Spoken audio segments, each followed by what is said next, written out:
The winter of 1887 descended upon the Wyoming Territory with a fury, the blizzard's howling winds sounding like a banshee's mournful cry. The relentless storm snatched lives and shattered dreams with cruel indifference. At the desolate train station in Cheyenne, a lone woman sat perched on a cold, unforgiving wooden bench. Each breath she took crystallized into fleeting white clouds in the frigid air, a stark testament to the brutal cold. She tightly gripped a small, worn leather bag, her only possession of worth, a meager collection of worldly goods that represented the entirety of her life. Within that bag lay $3, a faded photograph of a life now seemingly lost forever, and a heart once brimming with aspirations, now heavy and cold. Little did she know that this desolate moment would be the unlikely prelude to a love story that would echo through the years. From the sun-drenched banks of the Colorado River to the wind-swept expanse of the Canadian border, destinies would intertwine, lives would be irrevocably transformed, and a legend would be forged in the rugged heart of the untamed American West. That December night, the wind sliced through Cheyenne with the sharpness of a honed blade. Elizabeth "Libby" Montgomery huddled deeper into her thin shawl, a futile attempt to ward off the biting cold that seeped into her bones. Hours ago, her fingers had long since lost all sensation, and a faint blue tinge had begun to creep around the edges of her lips. The last train heading east had departed 3 hours prior, its whistle fading into the howling wind, and the next wouldn't arrive until morning, assuming the relentless storm didn't completely bury the tracks under a suffocating blanket of snow. Libby had been a dedicated nurse in Philadelphia, working tirelessly within the grim walls of a charity hospital. There, she had honed her skills, tending to gruesome wounds, assisting in the miracle of childbirth, and offering solace to those drawing their final breaths. But then the scandal erupted, a vile act that would forever alter the trajectory of her life. Dr. Harrison, a man of power and influence, had attempted to force himself upon her, and when she bravely fought back, striking him with a bedpan and breaking his nose, her word was meaningless against his respected reputation. The hospital swiftly dismissed her, and the accusations spread through the medical community like a rampant wildfire. No reputable hospital would dare hire her, fearing the taint of scandal. So, she gathered the meager savings she possessed and purchased a one-way train ticket west, clinging to the hope of finding work in one of the remote mining towns where medical knowledge was desperately needed. But her funds had dwindled to nothing in Cheyenne, and the owner of the boarding house had coldly turned her away when she was unable to pay for another night. Now, stranded and alone, she sat on this unforgiving bench, watching her breath materialize in the air, and fearing she'd freeze to death before the first hint of dawn.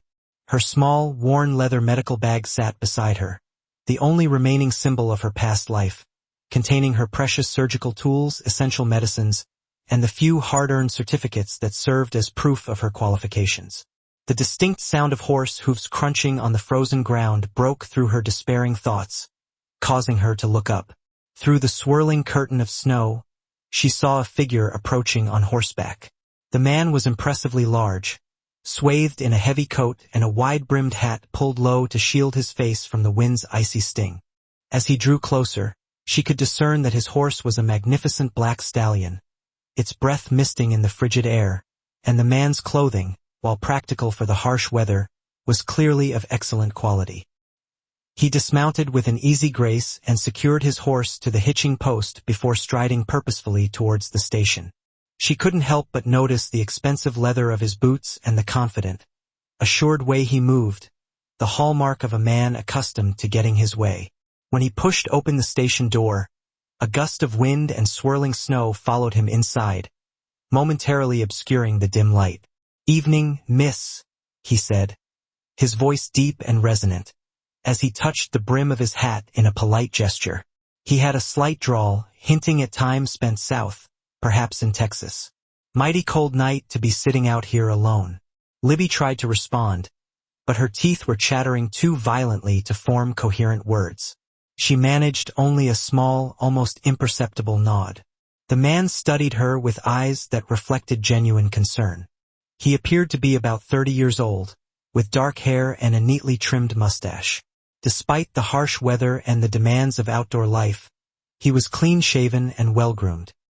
His face bore the lines etched by years under the sun, but his eyes held a surprising kindness that belied his rugged appearance. "Name's Jack Thornton," he said, removing his gloves. "I own the Double T Ranch, about 20 miles north of here. Been in town on business and was heading home when I saw you through the window." He then noticed her medical bag, recognizing it instantly. He took in her appearance, noting that her clothes, though worn, were of fine quality, and that she possessed the bearing of an educated woman, despite her evident poverty. "Are you a doctor, miss?" he asked gently. "No, nurse," Libby managed to stammer through her chattering teeth. "Elizabeth Montgomery, from Philadelphia." Jack's eyes widened in surprise. A trained nurse was rarer and more valuable than gold in the Wyoming Territory. Most towns considered themselves fortunate if they had a barber who could pull teeth and set simple fractures. "Miss Montgomery, you're going to freeze to death if you stay here much longer," he said, his voice filled with urgency. "The storm's getting worse, and this station isn't heated. Please, let me take you somewhere warm." Libby looked at him, a complex mixture of hope and weariness swirling within her. She'd learned through bitter experience not to trust men too readily, but she was desperate, and something about this Jack Thornton seemed different from the callous men she had encountered back east. There was a discernible gentleness in his manner, contrasting starkly with his imposing physical strength. I don't have money for a hotel," she admitted, her voice barely audible above a whisper. "That's not your concern right now," Jack said firmly. "Getting you warm and fed is what matters. We can sort out the rest later." Without hesitation, he shrugged off his heavy coat and wrapped it around her shoulders. The immediate warmth of it, still holding the memory of his body heat, made her gasp with relief. The coat carried the mingled scents of leather, horses, and something clean and faintly woodsy, perhaps pine soap.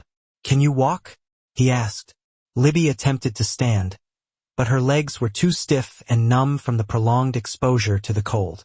Without a second thought, Jack carefully scooped her up into his arms, making sure to grab her medical bag as well. She was surprisingly light, he thought, and she was trembling like a fragile leaf caught in a relentless windstorm. "The hotel's just across the street," he said, carrying her swiftly toward the door.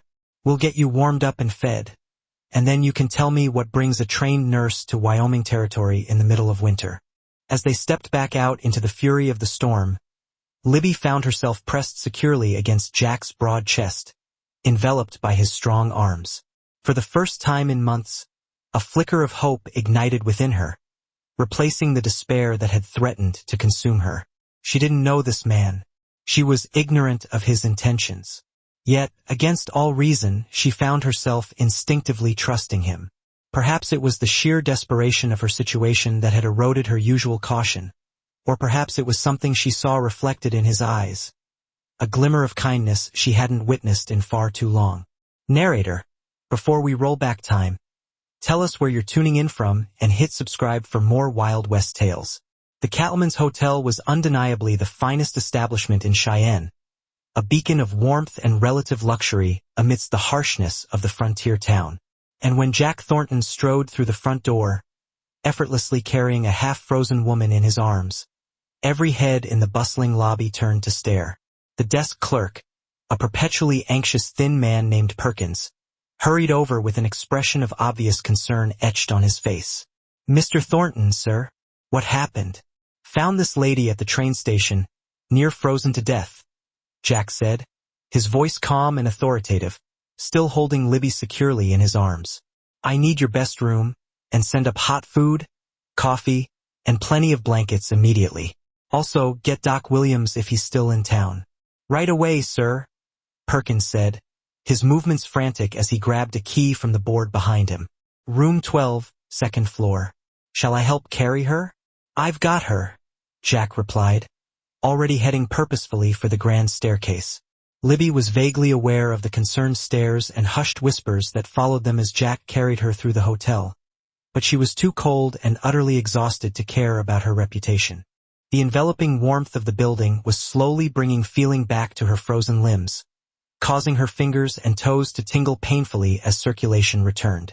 Jack carried her into a spacious room, handsomely appointed with a large, inviting bed, a crackling fireplace, and carefully chosen furniture. He gently set her down on a chair near the fire and immediately began building up the flickering flames, coaxing them into a roaring blaze. "The hotel will send up some ladies' clothes," he said, deliberately not looking directly at her as he worked with the fire. "Yours are damp from the snow. We need to get you warm and dry." A sharp knock at the door announced the prompt arrival of hot coffee, a steaming bowl of soup, and a stack of thick, comforting blankets.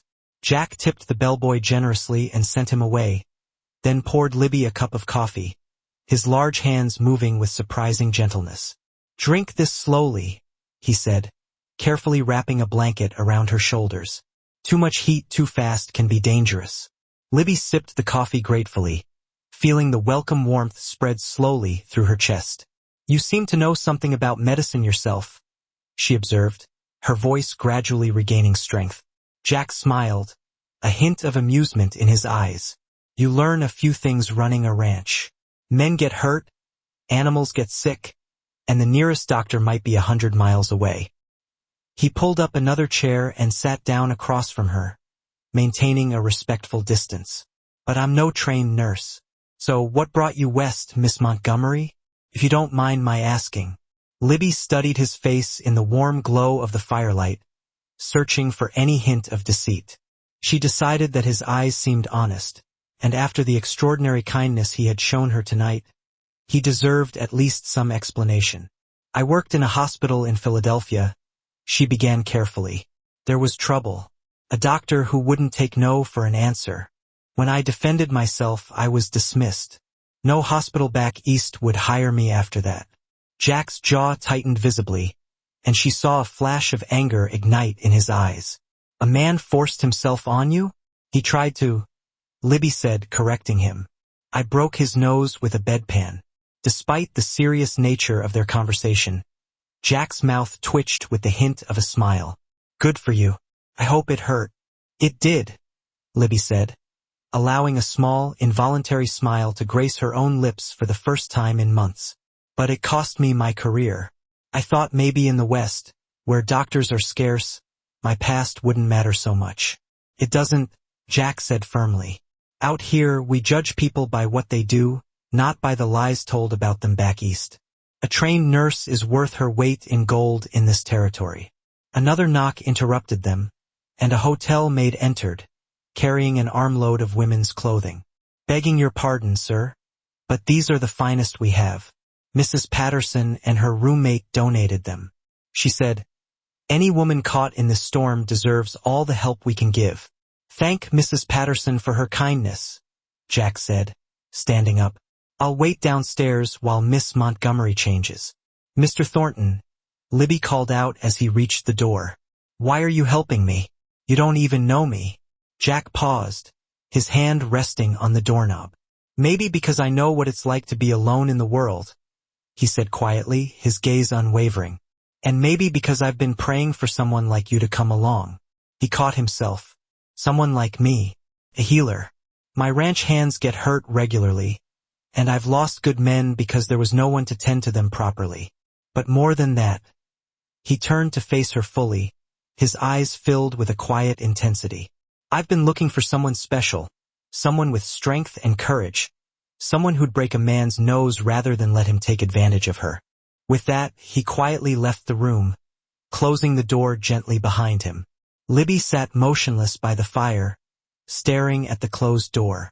She had envisioned many things when she decided to come west, but she had never imagined meeting a man like Jackson Thornton.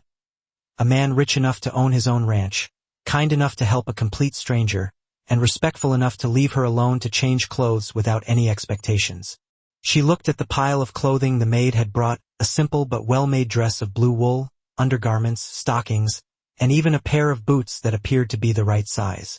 As she changed out of her damp and travel-stained clothes, she couldn't help but wonder what tomorrow would bring.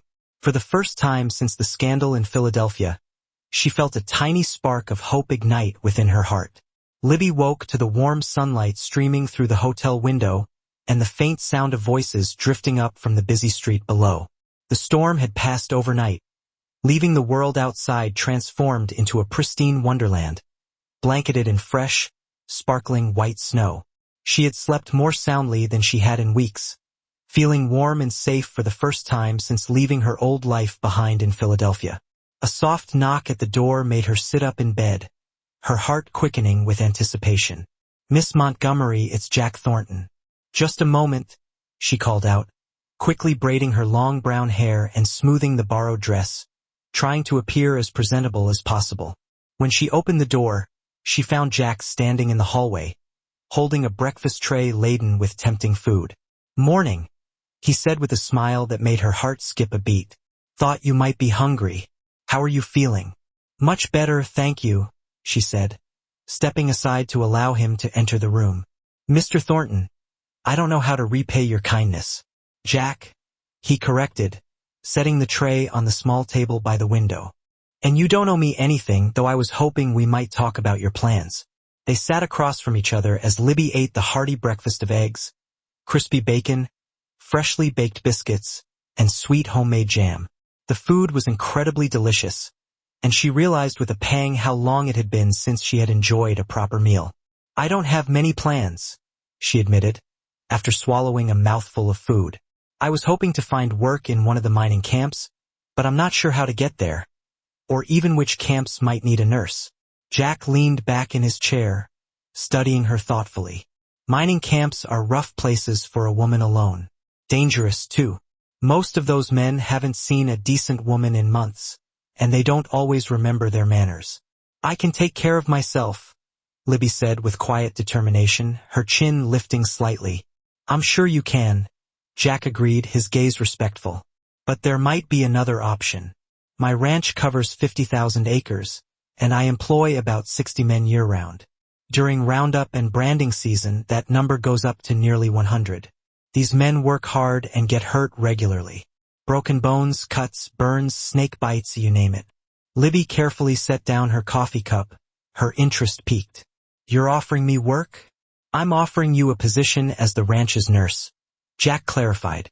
"Good pay, comfortable quarters, and all the medical supplies you need.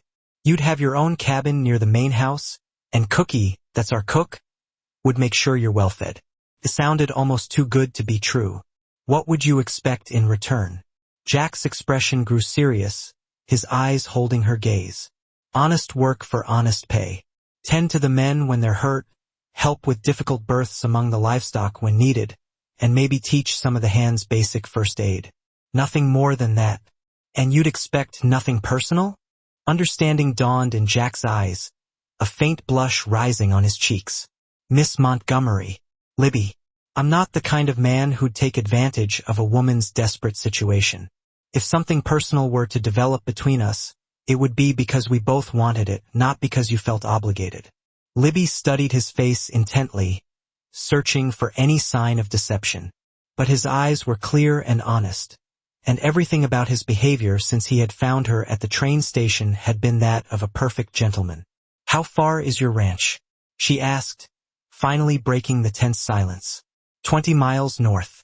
It's called the Double T, after my initials, Jackson Thomas Thornton. We raise cattle and horses, some of the finest in Wyoming territory. The work is hard but honest, and the men who ride for me are good people. You said you've been looking for a healer. Haven't you tried to hire a doctor?" Jack laughed, but there was a distinct lack of humor in his voice. "I've tried. Posted notices in newspapers from Denver to Kansas City. Most doctors want to practice in towns where they can build a profitable practice treating wealthy patients. Ranch work is too uncertain, too dangerous, and not profitable enough for most of them." "But you'd hire a woman?" "I'd hire anyone with the skills and courage to do the job," Jack said firmly. "Out here, we care more about what a person can do than whether they wear pants or a dress." Libby considered the offer, weighing her options. It was far better than anything she had dared to hope for, but it still seemed almost too perfect. There had to be a catch. "What aren't you telling me?" she asked, cutting through the surface pleasantries. Jack smiled appreciatively, acknowledging her shrewdness. "Smart as well as skilled. All right, here's the truth of it. The Double T is a working ranch, not a fancy estate. The winters are hard, The summers are hot, and we're 20 miles from the nearest town. You'd be the only woman on the ranch most of the time, except for Cookie's wife, Martha, who helps in the kitchen. Can be lonely. I've been lonely in cities full of people, Libby said quietly.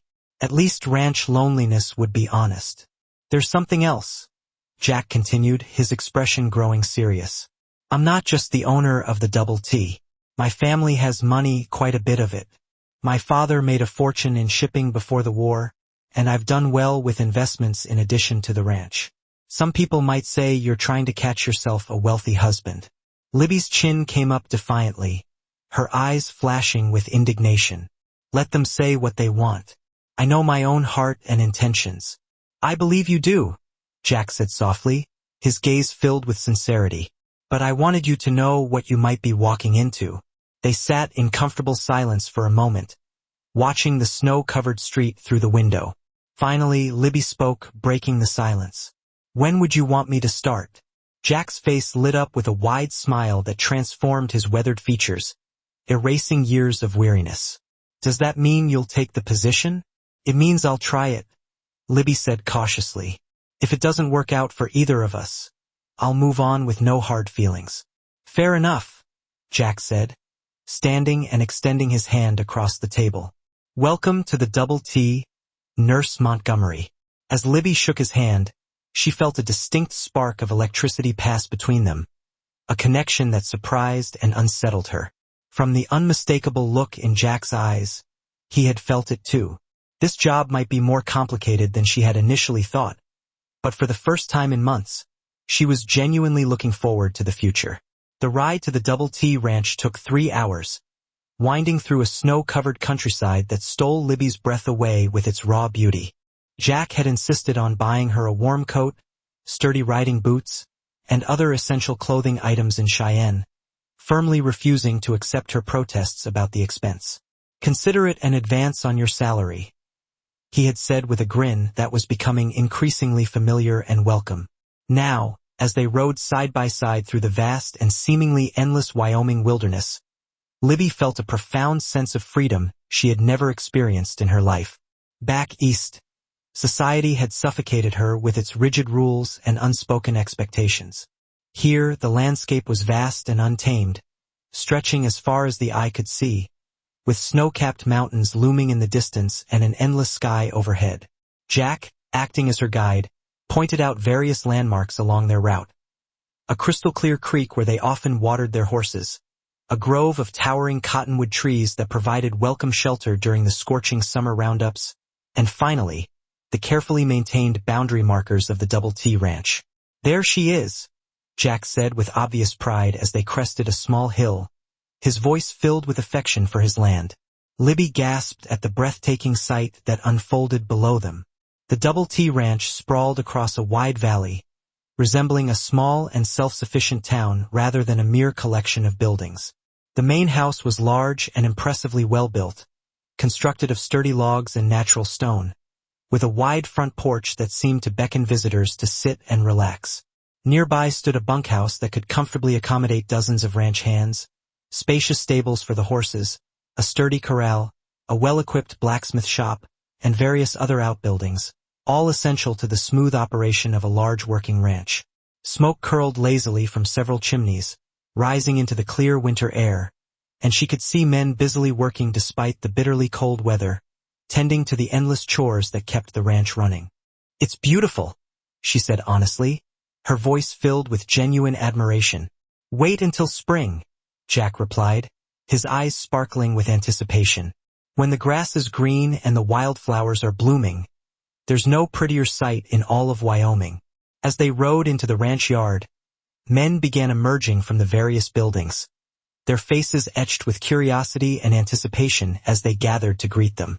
Word of Jack's unexpected mission to town had obviously spread rapidly, and they were all eager to catch a glimpse of the woman riding beside their boss, the woman who was rumored to be a real nurse. Boys, Jack called out, his voice booming with authority as he dismounted with practiced ease. I want you all to meet Miss Elizabeth Montgomery. She's our new nurse. A hearty cheer went up from the assembled men, their voices echoing through the crisp air. and Libby felt her cheeks flush with a mixture of embarrassment and pleasure. One grizzled old cowboy with a thick gray mustache and weathered features stepped forward, extending a calloused hand. "Name's Tom Bradley, miss. I'm the foreman here. Can't tell you how glad we are to have someone with medical training on the ranch." "Thank you, Mr. Bradley," Libby said, returning his firm handshake as Jack helped her down from her horse. "I hope I can be of help." "Oh, you will be," said another man with a bandaged hand, his voice filled with gratitude. "I cut myself on some barbed wire yesterday, and it's been paining me something fierce. I'll take a look at it after I get settled," Libby promised, immediately putting the man at ease. Jack led her toward a small but well-built cabin situated about 50 yards from the main house. "This will be your home," he said, his voice warm with satisfaction as he opened the door and ushered her inside. The cabin was simple but undeniably comfortable, with a main room that served as both a cozy living area and a functional office, a small but inviting bedroom, and a compact kitchen equipped with a wood-burning stove. A fire had already been lit in the fireplace, and the rooms were filled with a welcoming warmth that chased away the lingering chill from the ride. Cookie's wife, Martha, stocked the kitchen with basic supplies, Jack explained, "and I had some of the boys bring over furniture and linens. If you need anything else, just let me know." Libby slowly walked around the cabin, touching the simple but sturdy wooden furniture and admiring the panoramic view from the windows. One window offered a stunning vista of the majestic mountains in the distance, while another looked out toward the main house and the bustling activity of the ranch buildings. It was perfect, she thought, a haven of peace and tranquility. "There's one more thing," Jack said, his voice filled with a hint of anticipation as he led her to a door she hadn't noticed before. "I thought you might need this." He swung the door open, revealing a fully equipped medical office that surpassed all of her expectations. There was a sturdy examination table, gleaming cabinets filled with a vast array of medical supplies, meticulously organized surgical instruments, and a comprehensive collection of essential medicines. Everything was spotlessly clean and well organized, even better equipped than some of the hospitals she had worked in back east.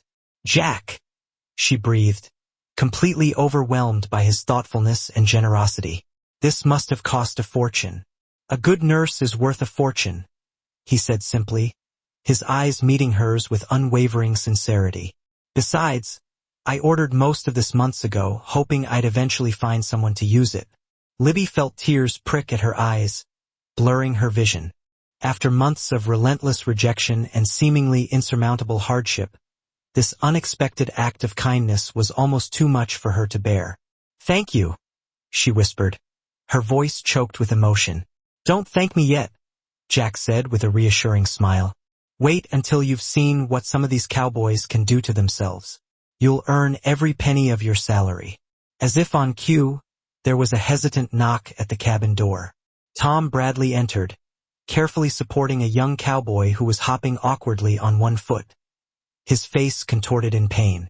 "Sorry to bother you, miss, but Billy here just got stepped on by his horse," Tom said, his voice apologetic. "Bring him into the medical room," Libby said, immediately shifting into professional mode, her years of training taking over. "Let's get that boot off and see what we're dealing with." As she carefully examined Billy's injured foot, relieved to find that it was badly bruised but thankfully not broken, Libby was acutely aware of Jack watching her intently from the doorway, his presence both reassuring and slightly unnerving. When she looked up after bandaging the foot and giving Billy detailed instructions for aftercare, she found Jack smiling, his eyes filled with warmth and admiration. "What?" she asked, a touch of defensiveness in her voice. "Nothing," he said, shaking his head slightly. "Just thinking that this might work out even better than I had hoped." That evening, after treating 3 more minor injuries and spending time getting to know most of the ranch hands, Libby sat alone in her new cabin, trying to process everything that had happened in the past few days. Just 2 days ago, she had been freezing and penniless at a desolate train station, her future bleak and uncertain.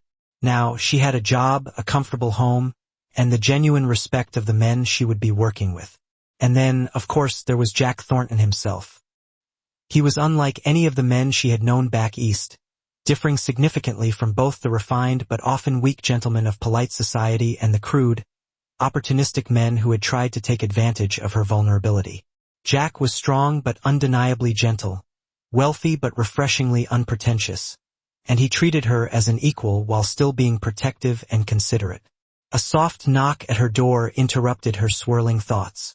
When she opened it, she found Jack standing on her small porch, holding a steaming mug in his hands.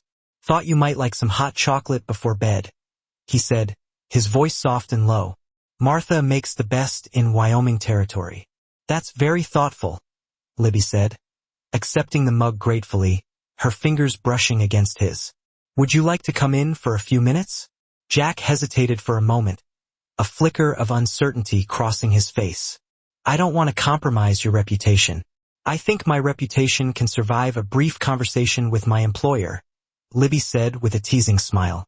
"Besides, who's going to see us way out here?"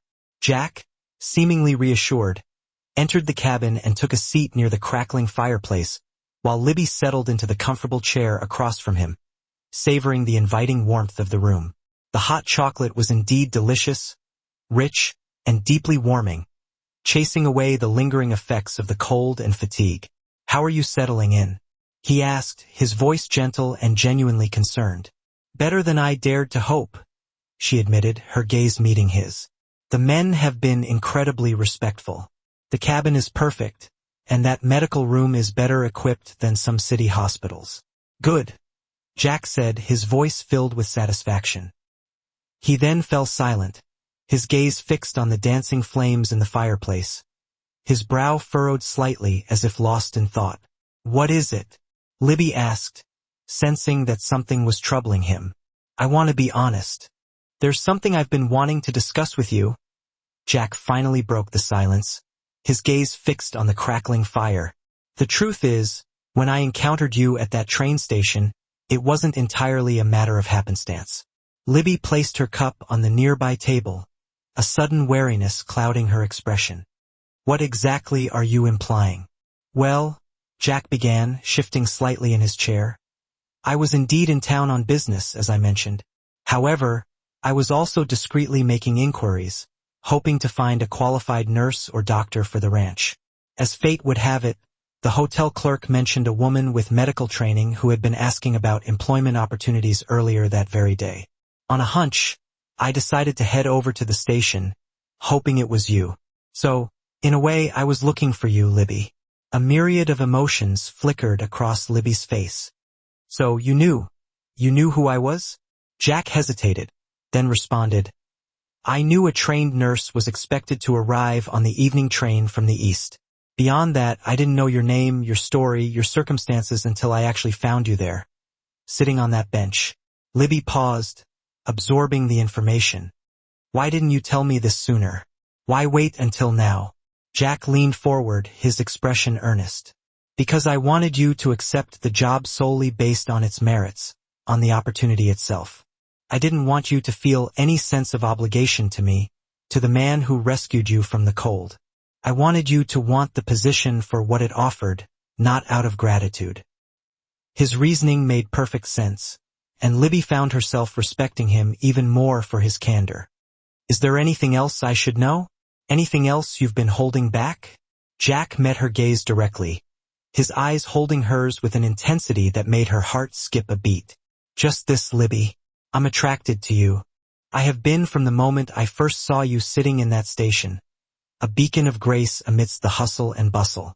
But I want to assure you that your job here is secure, regardless of your personal feelings toward me. I won't pressure you in any way, nor will I allow your position here to depend on anything other than your professional skills and dedication." Libby felt a thrill course through her veins.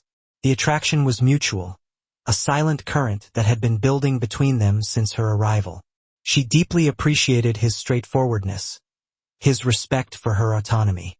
"Thank you for being so honest, Jack," she said softly, her voice barely above a whisper.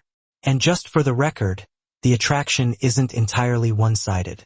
They gazed at each other across the firelight, both keenly aware that something significant was beginning to unfold between them. Yet, they also recognized that it was too soon, that their employer-employee relationship added a layer of complexity that couldn't be ignored. "Well," Jack said, breaking the spell as he rose to his feet, "I should let you get some rest.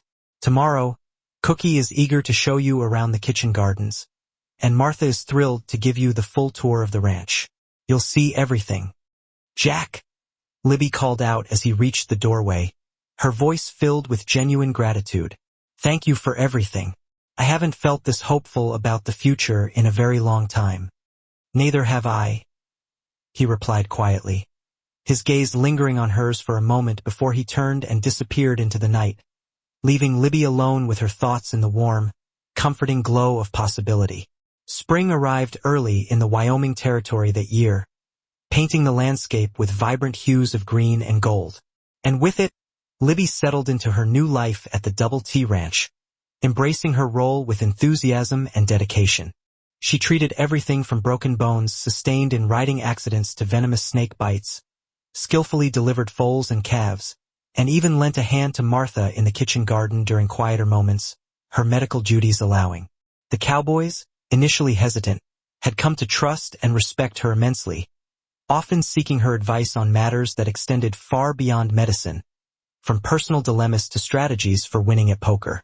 But it was her burgeoning relationship with Jack that occupied most of her waking thoughts, coloring her days with anticipation and her nights with sweet dreams. He was careful to maintain professional boundaries during the day, addressing her as Miss Montgomery in front of the ranch hands and keeping their interactions strictly business-related.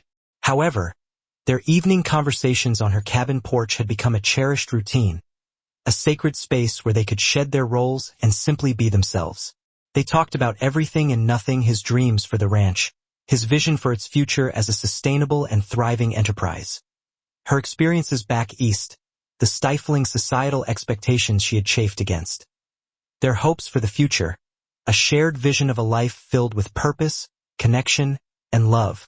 One evening in late April, as they sat side by side, watching the sunset paint the majestic mountains in breathtaking shades of gold and purple, Jack broached a subject that had been weighing heavily on his mind, a secret he knew he could no longer keep. "Libby, there's something I need to tell you about my past," he said, his voice unusually serious, the weight of his confession palpable in the air between them. She gently placed her coffee cup on the wooden railing and turned to give him her full attention, her heart pounding with a mixture of apprehension and curiosity. "What is it, Jack? You can tell me anything." Jack took a deep breath, his gaze fixed on the distant horizon. "I was married before," he said quietly, the words hanging in the air like a somber melody. "Her name was Rebecca. We were childhood sweethearts back in Texas, practically grew up together. We married young, when I was just 22, full of dreams and naivete." Libby felt a sudden, unexpected stab of jealousy, quickly followed by a wave of guilt. Of course, a man like Jack, with his warmth, his strength, his inherent goodness, would have been married before. It was only logical. "What happened to her?"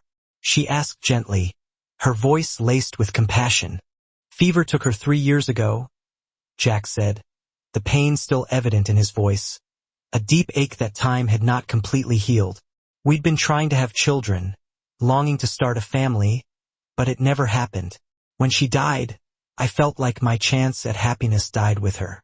I couldn't imagine ever loving anyone again." "I'm so sorry, Jack," Libby said, reaching over to gently squeeze his hand, offering him comfort and understanding. "She must have been very special." "She was," Jack agreed, a faint smile playing on his lips as he recalled memories of their shared past. "But she was also nothing like you, Libby. Rebecca was gentle and delicate, content to stay home, tending her flowers and creating a cozy haven. You're strong, independent, willing to face challenges head-on, with unwavering courage. I love that about you, Libby. I admire your spirit, your resilience, your passion for life." Libby's heart seemed to stop beating for a moment, suspended in a state of breathless anticipation.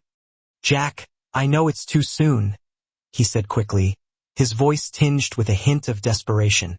"I know we work together and that complicates things significantly. I know there are a million reasons why this might not work, But I can't pretend anymore, Libby. I can't hide my feelings.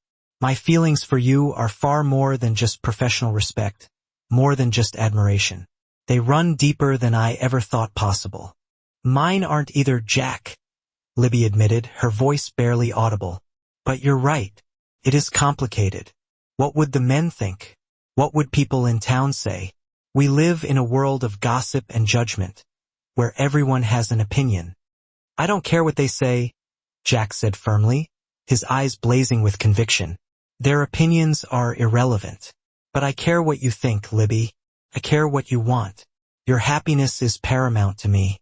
Before Libby could formulate an answer, before she could articulate the whirlwind of emotions swirling within her, Tom Bradley came running up to the cabin, his face pale with worry, his breath coming in ragged gasps.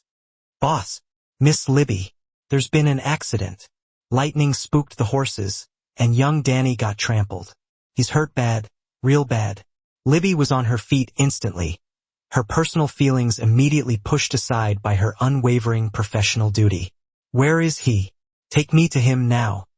Bunkhouse, Tom replied, his voice trembling with fear. Cookie and some of the boys carried him there. He's unconscious. Libby raced to the medical room to gather her supplies, her mind already racing through the steps she would need to take.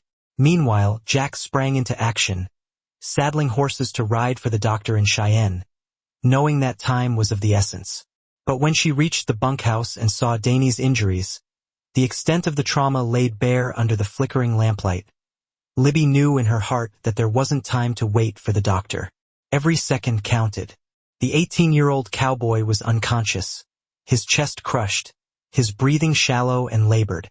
Internal bleeding was obvious, staining his shirt a horrifying crimson, and Libby knew she had to operate immediately if she had any hope of saving him. Clear a table. She ordered the gathered men, her voice commanding, leaving no room for argument. I need lots of light, hot water, and clean sheets. Tom, I need you to assist me. You're the steadiest hand here. Miss Libby, Tom said uncertainly, his eyes wide with apprehension. Shouldn't we wait for the doc? He'll be here soon. He'll be dead before the doctor gets here, Libby said firmly, her gaze unwavering. I've done this surgery before, Tom. Not here, but I know what I'm doing. We can save him, but we have to act now. Do you understand? For the next 3 hours, Libby worked tirelessly over Danny's broken body, her skilled hands moving with precision and determination. She repaired internal damage, meticulously stitching torn tissues and blood vessels. She set bones, painstakingly aligning them to promote healing. The cowboys watched in stunned silence, their faces etched with a mixture of fear and awe, as she performed what seemed like a miracle before their very eyes. When she finally stepped back, exhausted but triumphant, her face streaked with sweat and grime, Danny's breathing was steady, and his color had visibly improved. The crisis had passed for now. He'll live, she announced, her voice hoarse but filled with relief. The bunkhouse erupted in cheers, a wave of jubilation washing over the weary men. Jack, who had returned with the doctor an hour earlier, his face etched with concern, watched from the doorway with undisguised admiration, his heart swelling with pride. When the doctor examined Danny and pronounced Libby's work as fine as any surgeon in Denver could have done, Jack's pride was evident to everyone present. He knew then, with absolute certainty, that Libby was an extraordinary woman, a true force of nature. Later that night, after Danny had been moved to the cabin next to Libby's for easier monitoring, she and Jack finally had a chance to talk, to process the events of the evening in the quiet solitude of her porch. What you did tonight, Jack said, his voice filled with awe as they sat on her porch, bathed in the soft glow of the moonlight. It was incredible, Libby. You saved that boy's life. You brought him back from the brink. It's what any trained nurse would have done, Jack, Libby said modestly, downplaying her extraordinary skills. I just did what I was trained to do. No, Jack said firmly, shaking his head. It's what you did, Libby Montgomery, and it's why I love you. It's your compassion, your dedication, your unwavering commitment to healing. That is who you are. There it was, out in the open, the words hanging in the air, shimmering like stars. Libby looked at this man who had rescued her from the freezing cold, given her a home, a purpose, and meaningful work, and who now looked at her as if she were the most precious thing in the world. Her heart overflowed with love, gratitude, and a sense of belonging she had never known before.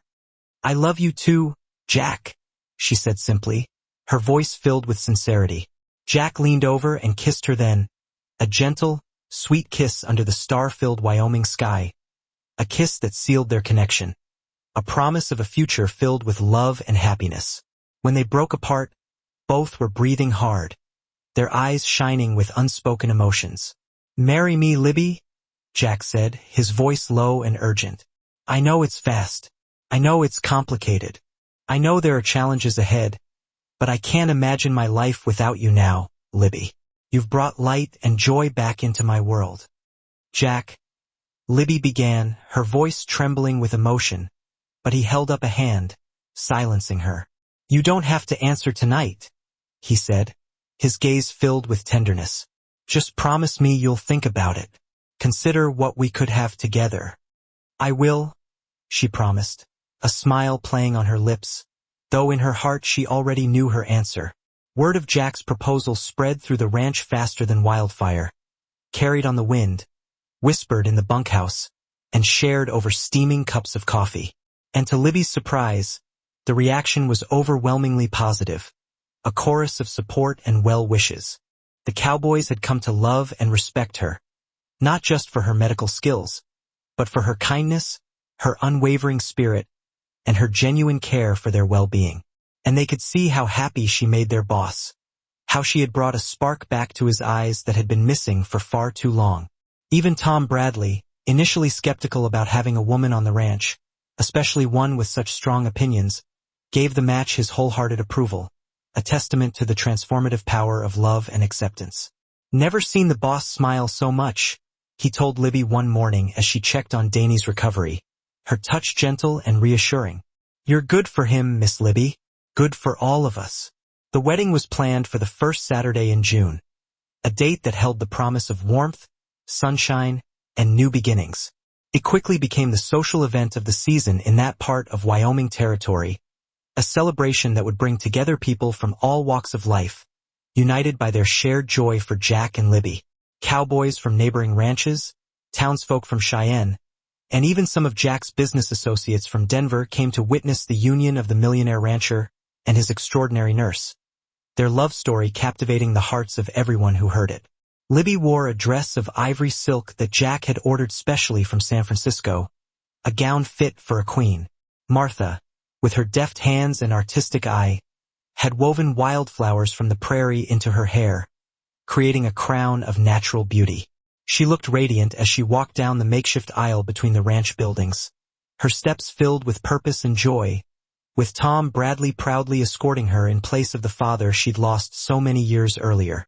Jack waited at the altar they'd constructed on the front porch of the main house, dressed in his finest black suit, his rugged features softened by a nervous smile. He looked more anxious than Libby had ever seen him, his usual confidence momentarily shaken by the enormity of the occasion. But when their eyes met, a spark ignited, and his nervousness vanished, replaced by a smile of pure joy, a silent acknowledgement of the deep, abiding love they shared.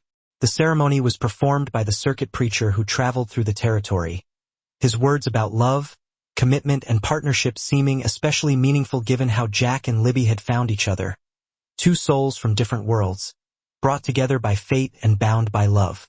"Do you, Jackson Thomas Thornton, take Elizabeth Rose Montgomery to be your lawfully wedded wife, to have and to hold, in sickness and in health, for richer or poorer, for better or worse, as long as you both shall live?" "I do," Jack said firmly, his voice carrying clearly across the assembled crowd, his gaze never leaving Libby's.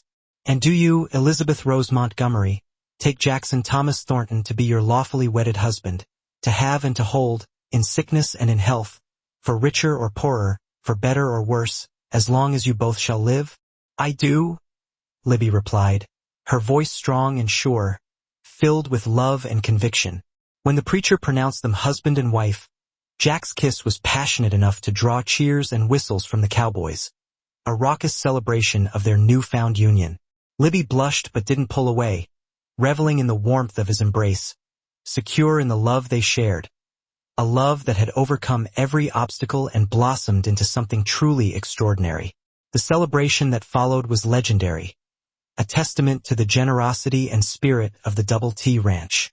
Cookie had outdone himself with a feast that included roasted beef, fresh trout caught from the nearby river, vegetables from Martha's garden, and a 3-tiered wedding cake that had been transported carefully all the way from Denver, a sweet symbol of their new life together. There was music, dancing, and storytelling that went on well into the night, fueled by laughter, friendship, and the joy of shared celebration.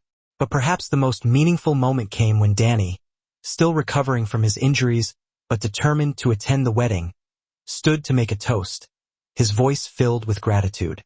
"To Mrs. Thornton," he said, raising his glass of lemonade, still too weak for alcohol. "The woman who saved my life and made our boss the happiest man in Wyoming territory. May your love story inspire generations to come." The crowd erupted in agreement, raising their glasses in salute, and Libby found herself crying happy tears as Jack squeezed her hand, his eyes filled with love and admiration. As the evening wound down and the guests began to depart, leaving behind a trail of laughter and memories, Jack and Libby found themselves alone on the porch of the main house, which would now be their home together, a sanctuary of love and happiness. "Well, Mrs. Thornton," Jack said, taking her hands in his eyes twinkling mischievously, "how does it feel to be a married woman?" "It feels like coming home," Libby replied honestly, her voice filled with emotion. "Like everything that happened before, all the trials and tribulations, all the challenges and heartaches, was just preparing me for this moment, for this life, for this love." Jack pulled her close and they danced slowly to the music drifting from the bunkhouse where some of the Cowboys were still celebrating, their movements in perfect harmony, a reflection of their intertwined souls. "I have something for you," Jack said, reaching into his jacket pocket. He pulled out a small velvet box and opened it to reveal a beautiful gold locket, its surface gleaming in the moonlight. "Jack, it's beautiful," Libby breathed, her eyes widening in admiration as he fastened it around her neck, the cool metal resting against her skin. "Open it," he urged, a gentle smile playing on his lips. Inside was a tiny photograph of the two of them taken earlier that day, a candid snapshot capturing their love and happiness. And engraved on the opposite side were the words, "Forever and always JT." "Now you'll always have me close to your heart," Jack said softly, his voice filled with tenderness. "I already do," Libby whispered, leaning in to kiss him under the star-filled Wyoming sky, their love a beacon of hope in the vast, untamed landscape. The first year of marriage brought both joys and challenges to Jack and Libby Thornton, a tapestry woven with threads of love, laughter, and unwavering commitment. Libby continued her work as the ranch nurse, tending to the medical needs of the Cowboys and their families, her skills and compassion earning her the respect and admiration of the entire community. But now she also took on the role of ranch wife, learning the intricacies of running a large-scale operation, helping Jack with the business side of things, and entertaining the important visitors who came to buy cattle and horses, her natural grace and intelligence shining through in every interaction. She proved to be a natural at both roles, seamlessly transitioning from treating a sick child to negotiating a deal with a potential buyer, her adaptability and resourcefulness proving invaluable to the success of the Double T Ranch. Her medical skills became legendary throughout the territory, stories of her miraculous cures and life-saving interventions spreading like wildfire. She successfully treated a cholera outbreak in nearby Silver Creek, preventing a widespread epidemic, delivered twins during a blizzard, braving treacherous conditions to reach a remote homestead, and even removed a bullet from a wounded sheriff who'd been chasing rustlers, her steady hand and calm demeanor saving his life. But it was her partnership with Jack that truly made their marriage special, a bond built on mutual respect, shared dreams, and unwavering support. She had a keen mind for business and often suggested improvements to ranch operations that saved money and increased efficiency, streamlining processes and boosting productivity. Jack valued her opinions and never made important decisions without consulting her first, recognizing her wisdom and insight. Their love story became the talk of Wyoming Territory, a romantic saga that captured the imagination of everyone who heard it. Newspaper reporters came from as far away as Chicago to write about the millionaire cowboy and his nurse wife, their unlikely romance a symbol of hope and possibility in the Wild West. The story of how Jack had found Libby freezing at the train station, a damsel in distress rescued by her knight in shining armor, was retold around campfires and in saloons from Colorado to Montana, becoming a cherished legend. But their happiness was tested when Libby's past came back to haunt them, casting a shadow over their idyllic life. In the spring of 1889, Dr. Harrison, the man who had tried to assault her in Philadelphia, the man she had fought off with fierce determination, arrived in Cheyenne, claiming to be investigating medical malpractice by unlicensed practitioners, his true motives far more sinister. "He's come to cause trouble, Jack," Libby told Jack as they sat in their bedroom, reading the telegram that had warned them of Harrison's arrival, her voice filled with apprehension. "He's never forgiven me for what I did to him. He's a vindictive man, consumed by bitterness and a desire for revenge." "Let him come," Jack said grimly, his jaw tightening, his protective instincts kicking into high gear. "He'll find that things are different out here. You're not alone anymore, Libby. You have me, and you have the entire Double T Ranch behind you." Harrison arrived at the ranch 3 days later, accompanied by a territorial marshal and carrying official papers questioning Libby's right to practice medicine without a license. His presence a dark cloud hanging over the ranch. He was a thin, pale man with calculating eyes and a permanent sneer that made Libby's skin crawl.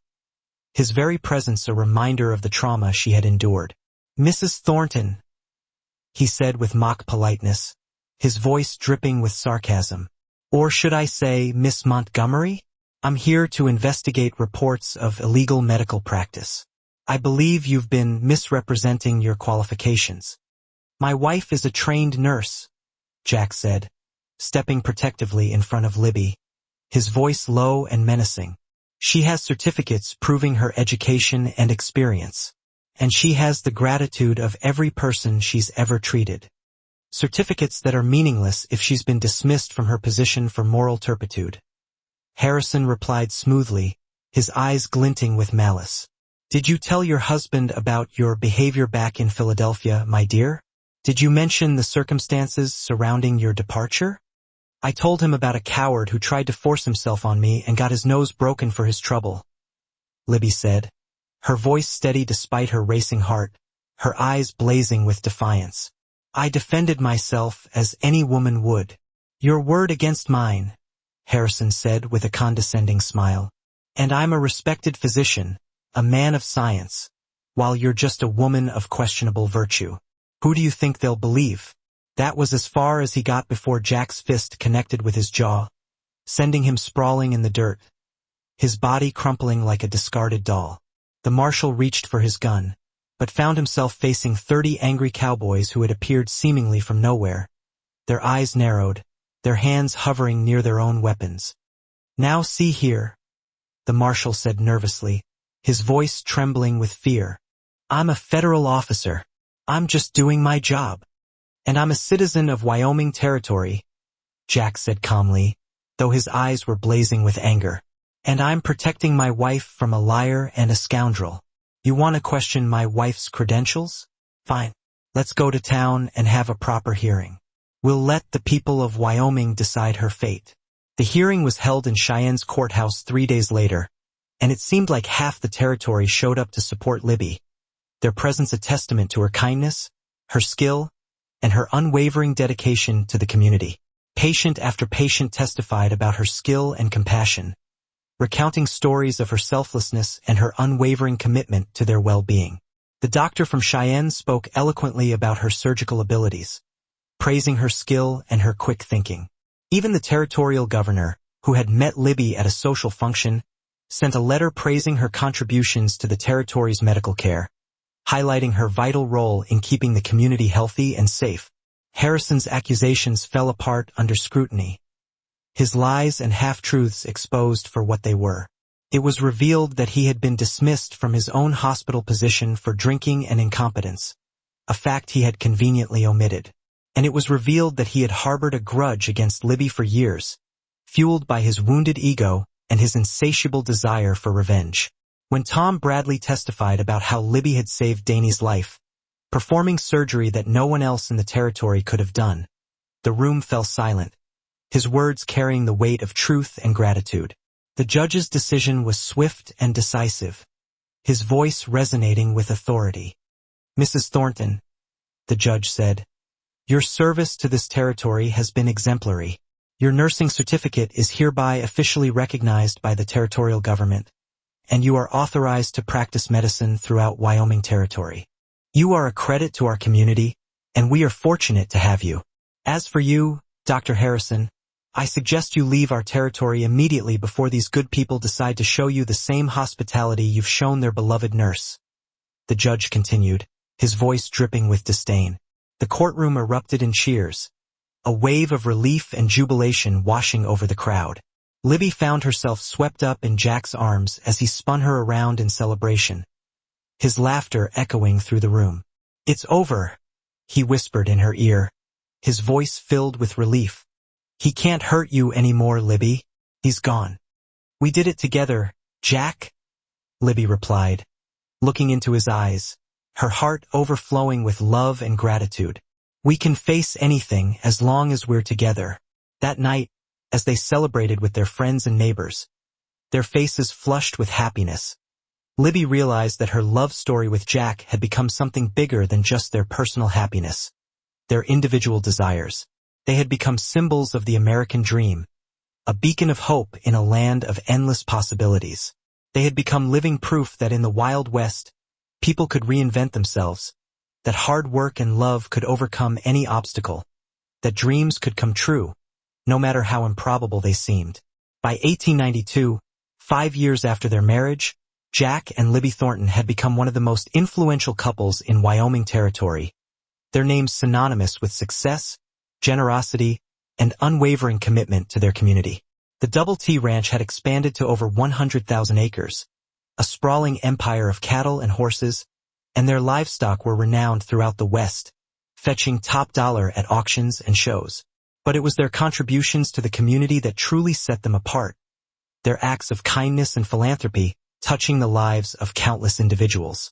Libby had established the first real hospital in the territory, a modern facility in Cheyenne that served patients from hundreds of miles around, providing access to quality medical care for those who had previously been underserved. She had also started a nursing school, training young women to provide medical care in remote areas, empowering them to make a difference in their communities. Her innovations in frontier medicine had been written about in medical journals back east, and she had been invited to speak at medical conferences in Boston and New York, sharing her knowledge and inspiring others. Jack had become a political force as well, serving in the territorial legislature and advocating for statehood, fighting for the rights of his fellow citizens. He had also invested in railroads, mining, and other businesses that brought prosperity to the region, creating jobs and opportunities for countless families.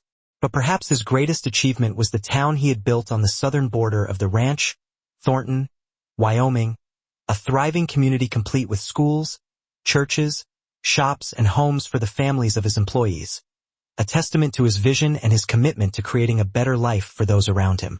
Their love story had indeed made history, inspiring countless others to take chances on love, to pursue their dreams, and to embrace new beginnings, no matter the odds. But their greatest joy came from the 3 children they had been blessed with, their hearts overflowing with love and gratitude. Twin boys born in 1890, followed by a daughter in 1892, their family complete, their lives filled with purpose and meaning. Little Thomas and Jackson Jr. were already showing signs of their father's love for the land and their mother's compassionate nature, their futures bright with promise.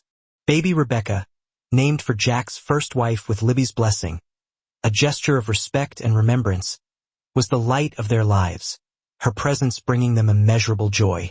"She's going to be a healer like her mother," Jack said one evening as they watched their daughter sleep peacefully in her crib, her tiny hands clasped together. "Look at those gentle hands. She has the gift." Or a rancher like her father? Libby replied with a smile, her eyes filled with love.